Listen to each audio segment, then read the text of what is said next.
Hey guys, तो कैसे हैं आप लोग। इस वीडियो को स्टार्ट करने से पहले मैं उन लोगों को थैंक यू कह दूं जिन्होंने मेरी पहली वीडियो को शेयर किया। मेरे को रिस्पांस बहुत अच्छा मिला। यूजुअली लोगों के रिस्पांस 10 20 व्यूज 50 व्यूज तक जाते हैं, मेरा व्यूज 170 तक चलेगा यार। मैंने देखा कि कई लोगों ने पूरी वीडियो वॉच भी करी, कई लोगों ने इंटरेस्ट भी दिखाया इनकम सोर्स जानने में आर्टिस्टों का, and I was really happy with it. Thank you Wittybox for sharing my video in your story, thank you for sharing my link in your Instagram story, क्योंकि उसने मेरी बहुत मदद करी। Now moving on.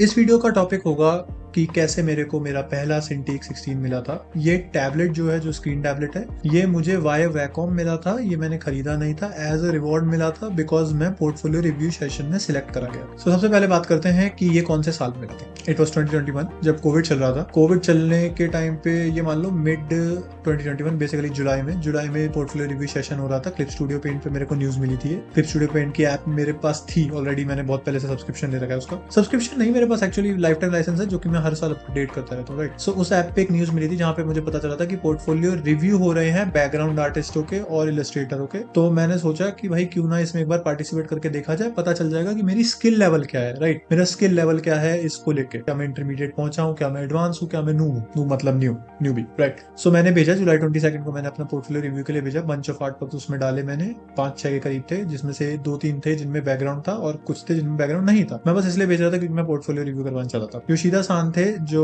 रिव्यू करने वाले थे portfolio की, जापानीज आर्टिस्ट हैं, बहुत ही फेमस आर्टिस्ट हैं वहाँ के, एंड वो रिव्यू करने वाले थे। और क्या हुआ, जुलाई 22 को जब मैंने एंट्री भेजी, जुलाई 26 को मेरे को रिप्लाई आया फ्रॉम वैकॉम कि मेरा जो पोर्टफोलियो है वो सिलेक्ट करा गया है फाइनल्स में, एंड मुझे 1-2 दिन में पता चल जाएगा कि क्या मैं लाइव सेशन के लिए सिलेक्ट हुआ नहीं हूँ। तो मैं 2-3 दिन मैंने वेट किया। फिर उसके बाद मुझे वैकॉम की तरफ से एक मीटिंग में कनेक्ट करा। मैंने एक पर्सन से बात हुई थी, मुझे उनका नाम नहीं याद अच्छे से, बट उन्होंने बताया कि मेरा पोर्टफोलियो फाइनल्स के लिए सिलेक्ट हो गया अच्छे से, एंड वो रिव्यू सेशन में भी डाला जाएगा। और क्योंकि वो रिव्यू सेशन में डाला जाएगा इसलिए मुझे एक रिवॉर्ड भी मिलेगा ना। रिवॉर्ड का मुझे उस समय तक पता नहीं था।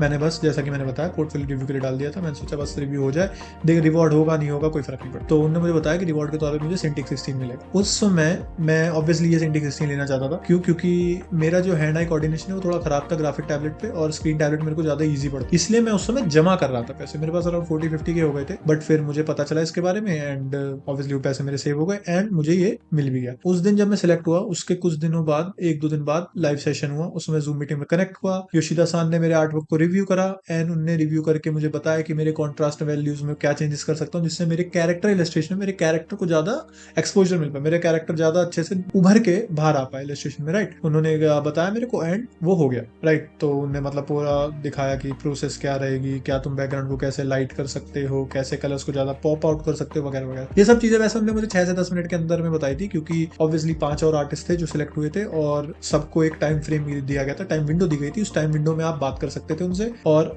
ऑब्वियसली क्योंकि मेरे को भी इंग्लिश में चैलेंज है, थोड़ा सा चैलेंज, योशिदा सान को भी चैलेंज है क्योंकि वो जापानीज लैंग्वेज में बात करते, तो इसलिए बीच में ट्रांसलेटर थी जिन्होंने मेरी बातों को उन तक पहुंचाया और उनकी बातों को मेरे तक पहुंचाया। सो ऐसे करके हमारा कन्वर्सेशन हुआ था। ऑब्वियसली मैं थोड़ा उस समय इंग्लिश नहीं जानता था, मेरे पास कैमरा नहीं था, मेरे पास माइक्रोफोन भी नहीं था, जिसकी वजह से थोड़ा मैं डरा हुआ था। बट ठीक है, हमने करी, लाइव मीटिंग पूरी हुई। वो 1-1.5 घंटे की मीटिंग थी, वो पूरी हुई। और उसके बाद मुझे मेल आया कि मेरा जो आर्टवर्क रिव्यू किया था, उन्होंने जो करेक्शंस करी थी उस आर्टवर्क पे, वो आर्टवर्क मुझे भेज दिया जाएगा। एंड मेरे को पूछा गया कि अपना एड्रेस भी शेयर कर दे, तो मैंने अपना एड्रेस भी शेयर कर दिया, एड्रेस, नाम, नंबर। उसके 2 महीने बाद, क्योंकि कोविड चल रहा था, तो मेरे पास जब भी लाइक टाइम ऐसे होता था कि मैं काम करता था, गेम खेलता था, फिर काम करता था, फिर गेम खेलता, ऐसे ही चलता रहता था। सो जिस दिन दोपहर के टाइम 1-2 बजे का टाइम था, जब मैं गेम खेल रहा था अपने फ्रेंड्स के साथ, वैलोरेंट खेल रहा था, तो उसी समय मेरे को कॉल आता है डिलीवरी पर्सन का कि आपका एक पार्सल आया है फ्रॉम वैकॉम और आप इसे रिसीव करने के लिए आ जाइए। तो मैं उस जगह पे पहुंचा, क्योंकि मेरे घर से थोड़ा दूर था, मेरा एरिया ढूंढने में थोड़ी दिक्कत हुई उन्हें, तो जिसकी वजह से मैं वहां पे गया उनके पास, और मैं वहां से लेकर आ गया। नाउ सिंटीक 16 जो था मेरी लाइफ का पहला स्क्रीन टैबलेट था, राइट। तो मेरे लिए बहुत बड़ी अचीवमेंट भी थी वो उस समय।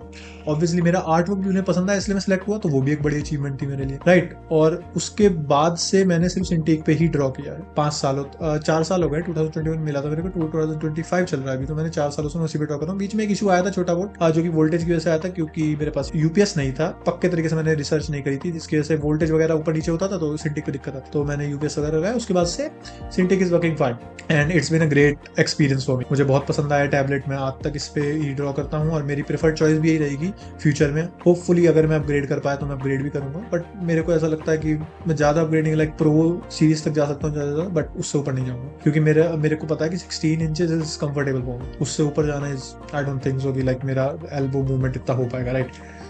ये था टॉपिक जो मैं इस वीडियो में बात करना चाहता था, और मैं बताना चाहता था कि क्यों आपको आर्ट कॉम्पिटिशन्स, DTIYS में और साइलेंट मांगा टाइप हो गए या क्यूशू इंटरनेशनल हो गए, इन सब में पार्टिसिपेट करना चाहिए, क्योंकि इनका रिवॉर्ड अच्छा होता है। और रिवॉर्ड, सिर्फ रिवॉर्ड को भी चलो हटा दें तो एक ये सीन रहता है कि आप ये पता चल जाता है कि आप कहाँ पर हैं अपनी आर्ट जर्नी में, क्या आप अच्छा कर रहे हैं। क्योंकि देखो भाई, ग्रोथ नहीं हो रही है तो कोई फायदा नहीं। आर्ट में ज्यादातर आर्टिस्टों का सीन ये रहता है, उन्हें चाहिए ग्रोथ। मेरा स्पेसिफिकली ये था, मैंने 5th क्लास में गोल डिसाइड किया था ड्रैगन बॉल जी देखते हुए, कि मैं भी अपनी मांगा पे एनीमे बनना देखना चाहता हूँ। मुझे उस समय पता चला कि सिर्फ राइटिंग करके कुछ नहीं होता, मुझे आर्ट भी सीखनी पड़ेगी, और फिर मैंने आर्ट भी सीखी, और finally we are here. Right, अब ये है कि मेरी मांगा बेबी कॉन्टेस्टों में नहीं जीती है। राइट, ओवरऑल मैं जीत जाता हूँ तो वो भी बहुत बड़ी अचीवमेंट होगी, बट ये भी सीन है कि भाई मुझे टाइम नहीं मिलता। मैं कई सारी अलग अलग मांगास और कॉमिक्स पे काम कर रहा हूँ अभी, अलग अलग राइटरों की, तो उसकी वजह से थोड़ा टाइम ज्यादा नहीं मिल रहा। नाउ जो कि मैं बताना चाहता था, यस, पार्टिसिपेट करें कॉन्टेस्टों में, उसकी वजह से आपको रिवॉर्ड मिल सकता है, और वो रिवॉर्ड आपकी हेल्प कर सकता है आर्ट करियर में, आर्ट ग्रोथ में और मोटिवेशन देने में, तो वो तो प्लस पॉइंट है ही। ठीक है, दूसरी चीज ये कि काम भी करते रहे ऑब्वियसली, क्योंकि अगर आप काम नहीं करेंगे तो पैसे कैसे आएंगे, पैसे नहीं आएंगे तो काम नहीं चलेगा एज एन आर्टिस्ट, तो सर्वाइव कैसे करेंगे। राइट, तो वो भी इंपॉर्टेंट। तो बस हाँ, यही मैं इस वीडियो में बताना चाहता था और आप सबके सामने रखना चाहता था। अगेन मैं ये बता दूं कि फर्स्ट वीडियो पे बहुत अच्छा रिस्पॉन्स दिया आप सबने, जिसके लिए मैं बहुत ही ज्यादा हैप्पी हूँ, एंड थैंक्स फॉर दैट। और मैं कोशिश करता रहूंगा कि आगे चल के भी मेरी ऐसी वीडियोस आती रहें, और मैं आपके सामने अपने सजेशंस और करियर में क्या चल रहा है मेरे, मैं आपको बताता रहूँ। क्योंकि इंडियन मांगाकास के बारे में आप ज्यादा सुनते नहीं हैं, ऐसा नहीं है, आर्टिस्ट हैं जैसे मुनामी हो गए, जैसे मास्टरलिंग्स हो गए, जैसे और द क्यूरियस बॉट हो गए, जैसे रोनाल्ड विलियम हो गए, कई सारे आर्टिस्ट हैं बट जिनके बारे में आप ज़्यादा नहीं जानते। तो अगर मैं हो सका तो उनके बारे में भी आपको बताऊंगा, और एक्सप्रेस करूंगा कि मैं क्या फील करता हूँ आर्टिस्टों के लिए, और आप आर्टिस्ट की करियर ग्रोथ के लिए क्या फील करते हैं।